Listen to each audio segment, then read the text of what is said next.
बिस्मिल्लाहिर्रहमानिर्रहीम। अस्सलाम वालेकुम। कैसे हैं तमाम दोस्तों? उम्मीद करता हूँ बिल्कुल खैरियत से होंगे। आज की इस वीडियो में बात करेंगे कि हम अपने पौधों को गर्मी से कैसे बचा सकते हैं। आप ये दो तरीके इस्तेमाल कर पौधों को गर्मी से बचा सकते हैं। अगर आप पौधों से फूल लेना चाहते हैं तो फिर भी आपको ये काम करना चाहिए। अगर आप लोग पौधों से फ्रूट हासिल करना चाहें तो फिर भी आप लोग अपने ये तरीक़ाकार अपनाकर अपने पौधे को गर्मी से बचा सकते हैं। इस टाइम बहुत ज़्यादा तपश होती है, गर्मी बढ़ रही होती है, तो उस टाइम आपको चाहिए कि अपने पौधे की सबसे पहले तो आपने कोशिश करें कि छोटे प्लांट्स हैं तो उसकी मल्चिंग करें। जैसे कि पॉट में लगा हुआ है, यहाँ पर आप किसी भी दूसरे दरख्तों के पत्ते लगा देंगे, रख देंगे, तो जो सूरज की सनलाइट है वो डायरेक्ट इनके ऊपर नहीं पड़ेगी, जिसकी वजह से हमारी जो मिट्टी है वो खुश्क नहीं होगी। अगर डायरेक्ट पड़ती है तो हमारी जो मिट्टी जल्दी खुश्क हो जाती है, इसको बार बार पानी देना पड़ता है, मिट्टी बहुत ज़्यादा हार्ड हो जाती है खुश्क होने के साथ साथ।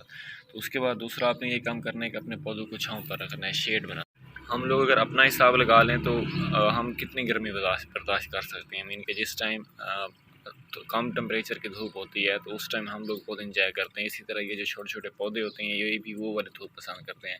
लेकिन जिस टाइम टेम्परेचर 40 से अबव हो जाता है तो फिर जैसे कि इंसान, जानवर, दूसरी चीज़ें टेम्परेचर को बर्दाश्त नहीं कर पाते हैं, इसी तरह ये नन्हे मुन्ने ये छोटे पौधे होते हैं ये भी टेम्परेचर को बर्दाश्त नहीं कर पा रहे होते हैं, ये सूख जाते हैं। इसकी वजह से अगर आपके पास कोई शेडी एरिया है, मीन के अगर आपके पास कोई दरख्त लगा हुआ है या फिर किसी भी दीवार का साया आ जाता है तो फिर आप कोशिश करें कि उसको उसके साथ अटैच कर दें, ताकि एक टाइम की धूप आए, दूसरे टाइम किसी ऊपर छाँव रहे। या फिर आप कोशिश करें कि ग्रीन नेट का इस्तेमाल करें। उससे क्या होगा कि जो धूप होती है वो डायरेक्टली नहीं पड़ेगी आपके पौधे के ऊपर, वो इनडायरेक्टली आएगी, जिसकी वजह से आपके पौधे को इतना कुछ ज़्यादा नुकसान नहीं होगा।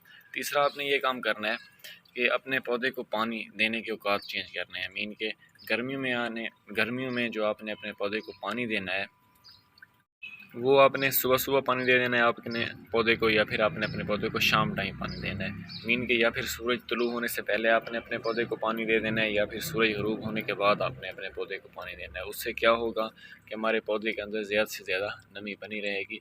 अगर बहुत ज़्यादा तपिश होती है, क्योंकि उस टाइम जी है जो हमारी मिट्टी होती है बहुत ज़्यादा गर्म हो चुकी होती है, उस टाइम अगर हम लोग अपने पौधे को पानी देंगे तो हमारे पौधे के लिए काफ़ी ज़्यादा नुकसानदेह। अगर इस वीडियो से रिलेटेड आपको कोई भी सवाल है तो आप लोग लाजमी पूछ सकते हैं।